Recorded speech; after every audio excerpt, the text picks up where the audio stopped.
तो जैसा कि पिछले एपिसोड में हमने देखा था, फिलहाल ये सेकंड राउंड हो चुका था और वो जो मिडिल एज्ड मैन थे, वो फिलहाल हर एक रूल के बारे में बता रहे थे। खास करके वो ओल्ड मैन को देख करके ज़ू अचंभित हो जाता है, क्योंकि जो इसे मेडिकल के लेक्चर्स दे रहे थे, इसे मतलब जितने भी लोग आ रहे थे, बेसिकली वही यहाँ के ग्रैंड एल्डर थे। अब आगे तो सभी लोग इसमें शांत थे और सुन रहे थे पूरे इतिहास के बारे में कि कैसे स्वॉर्ड सेजेस बने या जो भी। और ज़ू को असली मायने समझ में आ रहे थे स्वॉर्ड सेजेस के। माहौल काफ़ी गंभीर हो जाता है। और देखो, ये जो 30,000 मीटर का पिलर था, सीढ़ी जैसा कुछ तो दिख रहा था, इस पे चढ़ने के लिए बस 10 लोग काबिल थे, यानी 10 ही लोग स्वर्ण से आज के दिन बनने वाले थे। इनके लिए एक मानो स्वर्ग का रास्ता था। जू पूरे सिचुएशन को स्टडी कर रहा था। ग्रैंडलर की आवाज को, जो भी वो बोल रहे थे, वो सुन रहा था, समझ रहा था। वो बता रहे थे कि इतनी सीढ़ियां ही क्यों हैं, ये इतने इंसान से रिलेटेड है जो भी। और सामने में जो ग्रैंड एम्परर दिखाई दे रहे थे, वो उनकी तरफ रेस्पेक्ट दिखा रहे थे। जैसा कि मैंने बोला था, एक स्टैचू प्रकट हुई थी।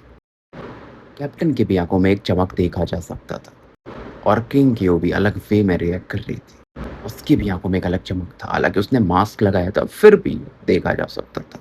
और उसके बाद ये जो अपने ग्रैंड एल्डर थे, वो ग्रैंड एम्पर की तरफ देखते कि कृपया आप तलवार को रिप्रेजेंट करिए।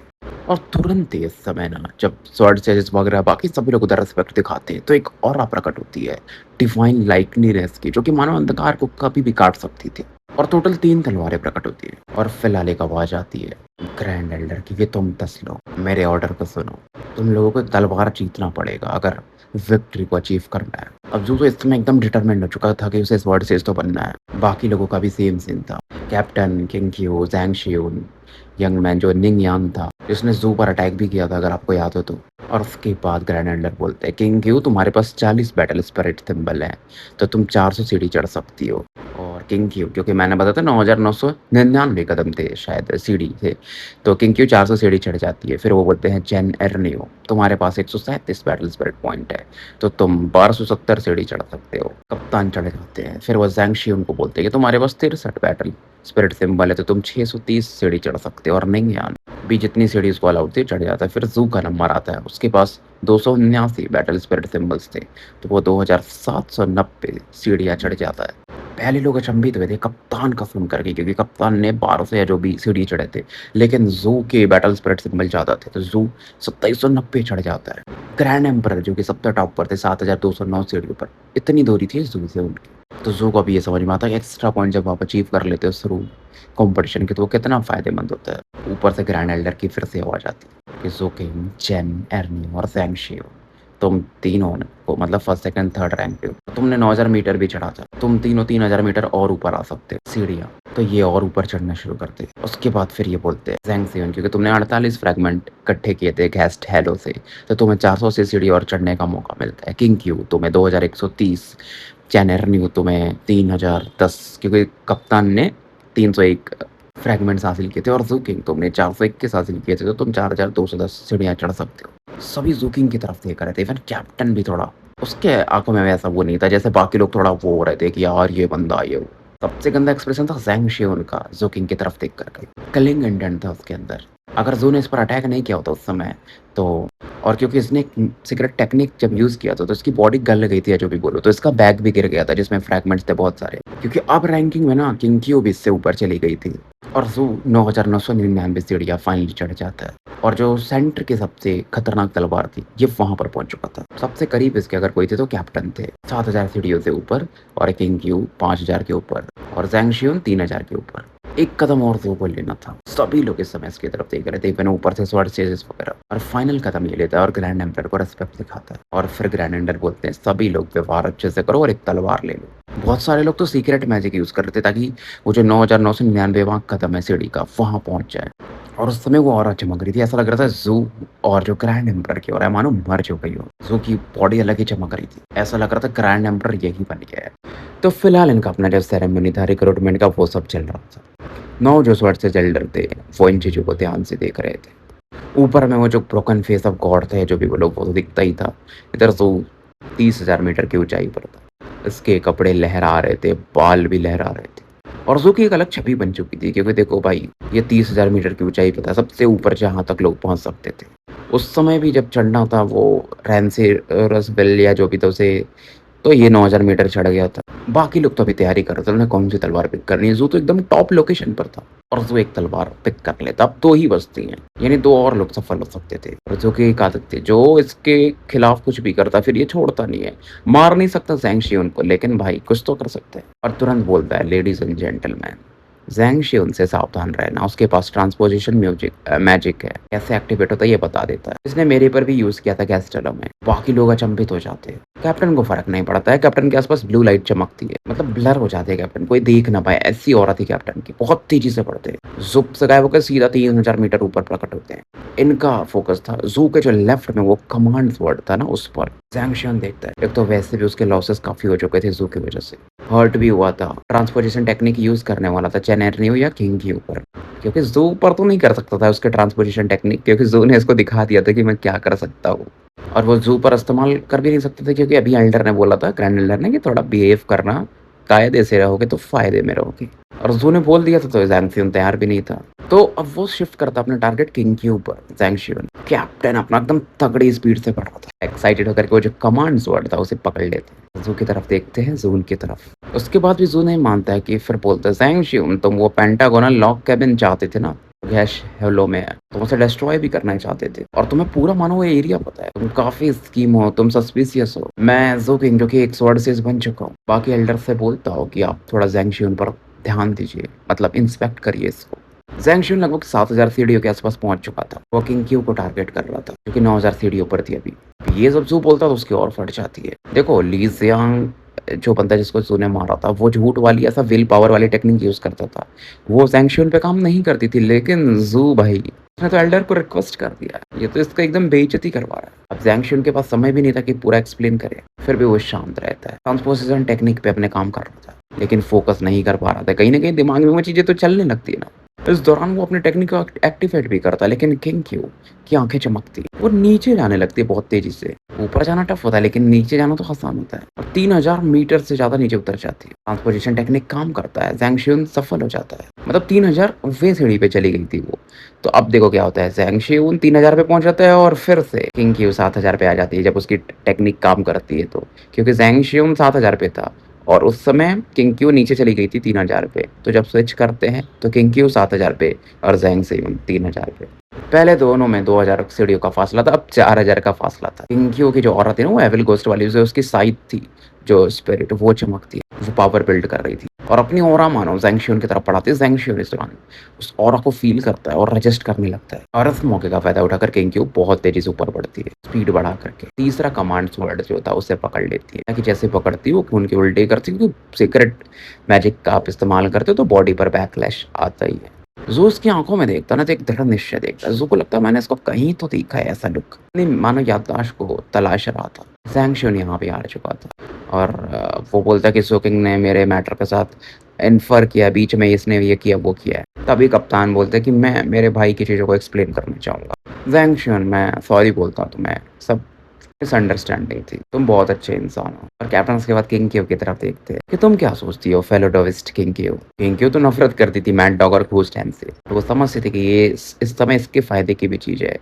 तो वो बोल देती, हाँ मुझे भी लग रहा है कि हाँ ये एक मिसअंडरस्टैंडिंग थी, sorry about that Zhang Xiyun, but तुम सही में एक अच्छे इंसान हो। अब दोनों ने ज़ैंग शियुन को अच्छा बोल दिया था, उसका चेहरा और बन जाता है। कुछ और बोलने वाला था, लेकिन एक मिडिल एज मैन प्रकट होते हैं लेफ्ट विंग से, जिन्होंने वो नाम की लिस्ट पढ़ी थी ना, वो टॉप 10 की। देखते हैं कि ग्रैंड एल्डर तो कुछ रिएक्ट नहीं कर रहे हैं। इतने समय से ग्रैंड एल्डर को वो सर्व कर रहे थे, उन्हें मालूम है वो क्या सोच रहे होंगे, क्योंकि ये वही बंदे हैं जिनसे ग्रैंड एल्डर ने ज़ू किंग के बारे में और इन्फॉर्मेशन मांगा था उस दिन। और वो फिर अनाउंस कर देते कि स्वॉर्ड से इसका रिक्रूटमेंट खत्म हो चुका है।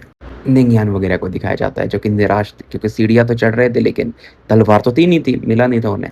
तो 3 लोग, ज़ू किंग, कैप्टन और किंग क्यू, तो स्वॉर्ड सेज बन चुके थे, और बाकी स्वॉर्ड सेज इन्हें रिस्पेक्ट दिखाते, तो बदले में इन तीनों ने भी रिस्पेक्ट फिर दिखाना था। ऑफिशियली वो मिडिल एज मैन बोलते हैं कि तुम तीनों बन चुके हो। फिर वो बोलते हैं, डिसाइपल निंगयान, तुम एक रनर अप रहे हो, एडजंक्ट स्वॉर्ड सेज मतलब बीच वाले, ऐसा कुछ समय में बन जाओगे आगे के ट्रेनिंग के लिए। कोई और लोकेशन बताते हैं वो, फिर वहाँ पे तुम्हें कमांड स्वॉर्ड मिल जाएगा, तो तुम भी एक ऑफिशियल स्वॉर्ड सेज बन जाओगे। फिर वो ज़ैंग शियुन का नाम लेते हैं कि हम तुम्हें स्वॉर्ड सेज अनाउंस करते हैं, हालांकि तुमने असेसमेंट पास नहीं किया है फिर भी। लेकिन देखो, एम्परर रिसीविंग प्रीफेक्चर में 3 ही कमांड वर्ड है, तो तुम्हें स्वॉर्ड सेज पैलेस जो है ना हमारा सी सीलिंग कंट्री वाला, काउंटी वाला, वहाँ पर भेजा जाएगा और वहाँ तुम वो हासिल कर सकते हो। तुम दोनों भी आगे बढ़ो। तो निंग यान भी आगे बढ़ता है, काफ़ी खुश था। बाकी लोग जो थे थोड़े निराश थे, क्योंकि देखो रनर अप भी आप बन गए ना तो आपके पास मौका होता है। हालाँकि ज़ैंग शियून काफ़ी गुस्से में था। वो और निंग यान ऊपर चढ़ते। तो ध्यान से देख रहा था निंग यान। निंग यान की फट जाती है, क्योंकि अगर आपको याद हो जब पहली बार ये लोग वो रैनकोरस व्हेल के लिए बैटल कर रहे थे, तो निंग यान ने एक सीक्रेट मैजिक यूज़ किया था ज़ू पर। हालाँकि ज़ू ने फिर फेंक दिया था भाई को नीचे उठा कर के। लेकिन था तो ज़ू के अंदर कुछ ना कुछ एक टीस।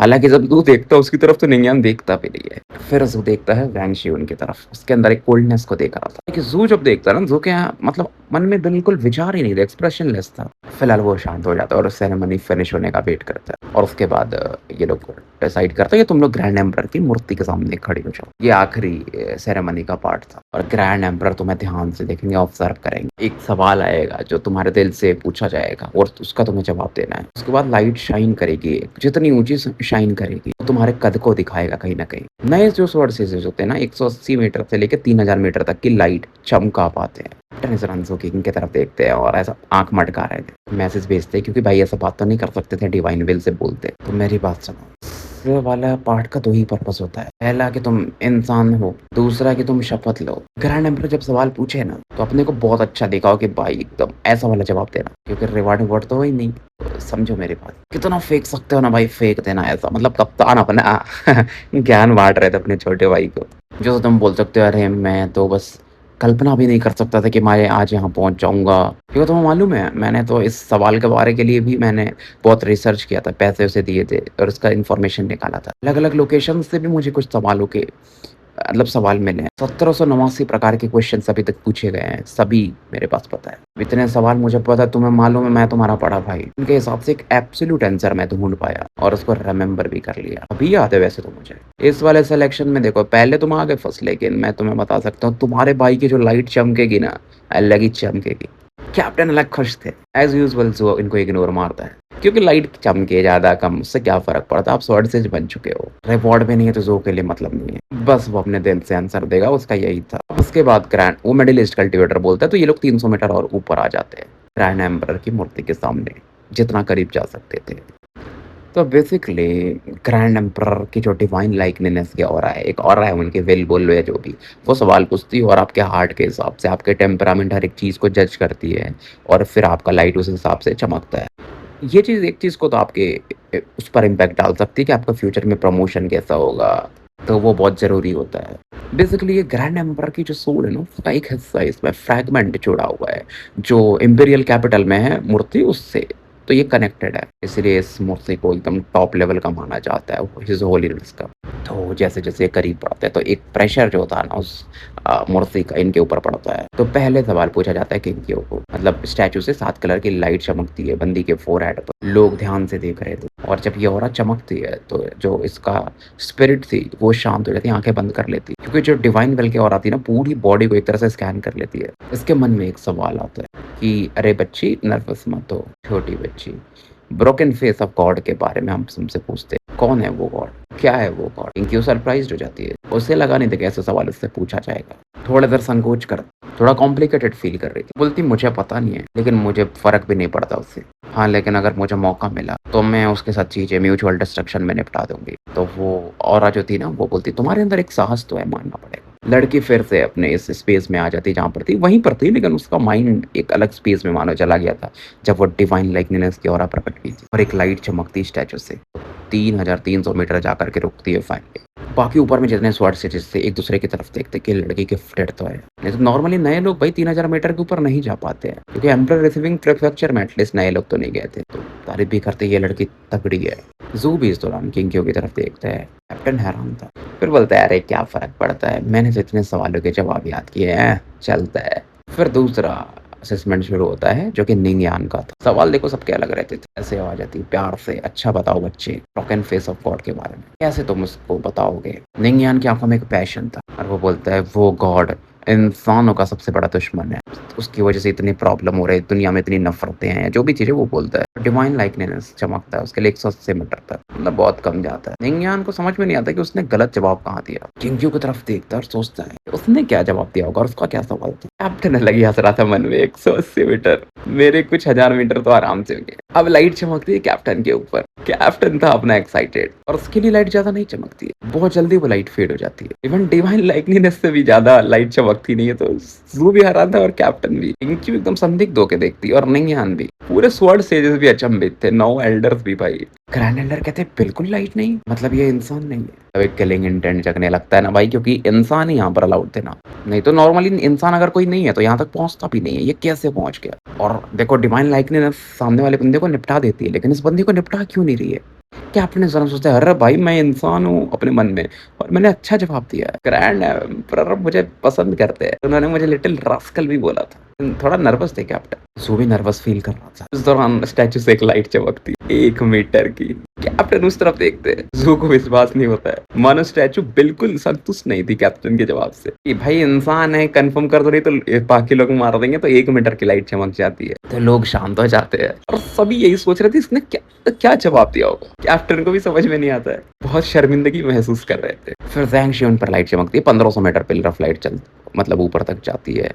तगड़ा था, लेकिन किंग की इतना नहीं चमकता। अब ग्रैंड एल्डर देखते हैं, क्योंकि सबको एंटिसिपेशन था कि ज़ू के साथ क्या हो, और ज़ैंग शियोन भी इसी की तरफ देख रहा था। लेकिन एक चीज़ ये हुआ था कि ज़ैंग शियोन पर जब सवाल पूछा जा रहा था, वो लाइट चमकती है ना, तो divine will say grand Elder भी कनेक्ट हो जाते हैं। उनकी आंखों में एक कोल्ड लाइट चमकती है। ज़ैंग शियोन को ध्यान से वो देख रहे थे। तो ज़ू इस समय उसके ऊपर लाइट चमक रही थी, और ज़ू उस तरफ आंखों में आंखें डाल के देखता नहीं था। वो नीचे की तरफ देख रहा था, और वो देखता एक बड़ा सा स्टैचू से दिखाई देता, कॉन्टिनेंट बेसिकली दिखाई देता है, बड़ी जमीन ये वो। फिर इसे ब्रोकन फेस ऑफ गॉड दिखाई देता है, और ब्रोकन फेस ऑफ गॉड के पीछे में ना एक पाइन दिखाई देती है जो रेड की हड्डी होती है, धीरे धीरे सिकुड़ भी रही थी। उसके हाथ पैर नहीं थे, और उसे देख करके जू को लगता मानो वो कोलैप्स कर जाएगा। इसका दिमाग हिल सा जाता है, लेकिन वो फील करता है कि वो प्रोटेक्शन की अवस्था में है, और ये सब एक इल्यूजन है बस। नहीं तो वो कहाँ सह पाता वो, और गोल्डन फेस ऑफ जो गोल्डन गॉड जो भी थे, वो ब्रोकन फेस ऑफ गॉड की। फिर एक आवाज एकदम इससे प्यार से पूछती है कि सभी ने मेरी तरफ देखा, लेकिन तुम नीचे देख रहे हो। मुझे लगता है कि तुम नीचे की दुनिया देखना चाहते थे, इसलिए मैंने तुम्हें दिखाया। बाकी किसी ने ये नहीं देखा। मैं भी तुमसे एक सवाल पूछना चाहूंगा कि तुम उस गॉड को कैसे डिस्क्राइब करोगे?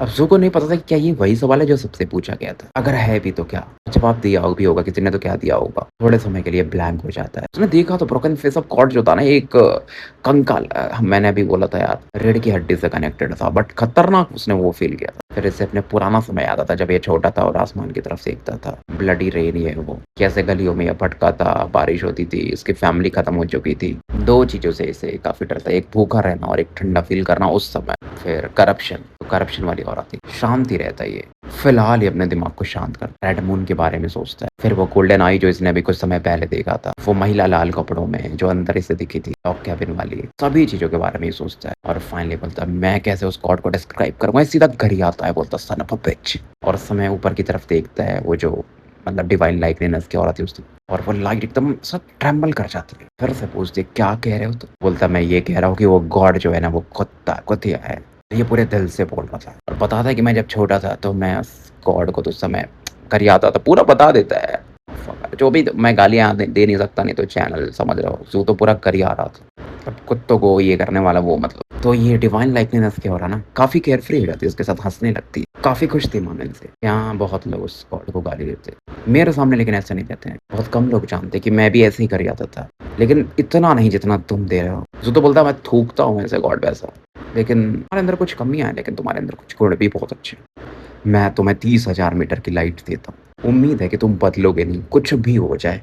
वो फिर से फील करता है कि वो वहीं पर आ चुका है जहाँ पर था खड़ा, क्योंकि जब वो डिवाइन लाइकनेस के और प्रकट होती है, आपको पता है, तो आप एक अलग स्पेस में मानो चले जाते हैं। लाइट चमकना शुरू होती है, और जब 6,000 मीटर पार करती है, लोग हैरान थे। फिर 12,000, रुकती नहीं है, 18, 24, और फाइनली 30,000 मीटर पहुंच जाती है। और समय सभी लोग स्तब्ध थे कि 30,000 मीटर, खास करके सर ब्लड स्मेल्टर अचंभित थे कि 7th सिबलिंग को इतना इतना तगड़ा डिसाइपल मिला है। सभी को मालूम था ये हार्ट का असेसमेंट होता है, स्पेशली इस वर्ड सेजेस जानते थे भाई, क्योंकि वो यहाँ पर पहुंचे। तो उन्हें मालूम है कि जू की लाइट इतनी चमक रही है, मतलब किंग क्यों भी अचंभित थी, वो जू की तरफ देख रही थी। और फाइनली जो एविल घोस्ट थी ना इसकी, वो स्पिरिट ऑटोमेशन बोलती, नहीं नहीं, इसके साथ तो हम चीजें नहीं खत्म कर सकते, मतलब म्यूचुअल डिस्ट्रक्शन में ये मुझे डराता है बंदा। निंगयान भी कांप जाता है। जू पर उसने अटैक किया था तो इसके पसीने छोड़ रहे थे।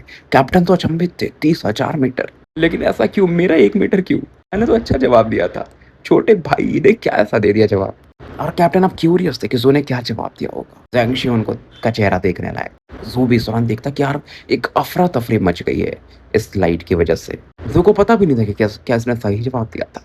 जो इसके दिल से निकला था ये उसने बोल दिया था। और एक बात ये याद रखता है कि डिवाइन लाइकलीनेस के बारे में कहा था, कुछ भी हो जाए तुम बदलना मत, और ज़ू ने हाँ में सर हिलाया था। यहाँ से एम्परर स्विंग प्रीफेक्चर से दूर में सी सीलिंग जो काउंटी था, वहाँ पर जो स्वर्डसेस पैलेस है ना, वहाँ का बेल बजने लगता है, डाओ बेल था, जैसे कि इम्पीरियल कैपिटल वालों ने स्वर्डसेस पैलेस को गिफ्ट किया, और वो तभी बजता है जब कुछ बड़ा होता है और इन्हें पता चल जाता है अच्छा तो एम्परर स्विंग प्रीफेक्चर में एक नया बंदा आया है, ज़ू किंग, जो उसको कि 30,000 मीटर का पिलर ऑफ लाइट मिला है ग्रैंड एम्परर के द्वारा। लोग ये बोलते हैं ज़ू किंग अच्छा। और बहुत सारे इस वाले जनरेशन के भी स्वर्डसेस थे ना, तो उनको लगता है ऐसा क्या हो गया। ये देखो सी सीलिंग कंट्री वाला जो स्वर्डसेस का ब्रांच था बोल सकते हो, ये वो था जो कि एम्परर रिसीविंग प्रीफेक्चर से काफ़ी दूर था। एम्परर रिसीविंग प्रीफेक्चर को आप एक अलग, जैसे एशिया यूरोप है ना, वैसा मान सकते हो, और सी सीलिंग को यूरोप मान सकते हो। इस दौरान हमें एक वुमेन को दिखाया जाता है स्वर्डसेस पैलेस के पहाड़ियों में, दिखने में काफ़ी सुंदर थी। राइट आई के नीचे में ना आंसू जैसा बर्थ मार्क था, मतलब जन्म से ही था। बंदी का और काफ़ी गोल्ड था। ये एम्परर रिसीविंग प्रीफेक्चर की तरफ देखती है और कहती है मिलियनेयर तो अब आता ही होगा, मॉम तुम्हारा वेट कर रही है। तो फिलहाल हम स्टोरी यहीं समाप्त करते हैं और मिलते हैं फिर कल एक नए एपिसोड के साथ। तब तक के लिए मैं आपका साथी एनालकमिस्ट ए के मुसाफिर विदा लेता हूँ।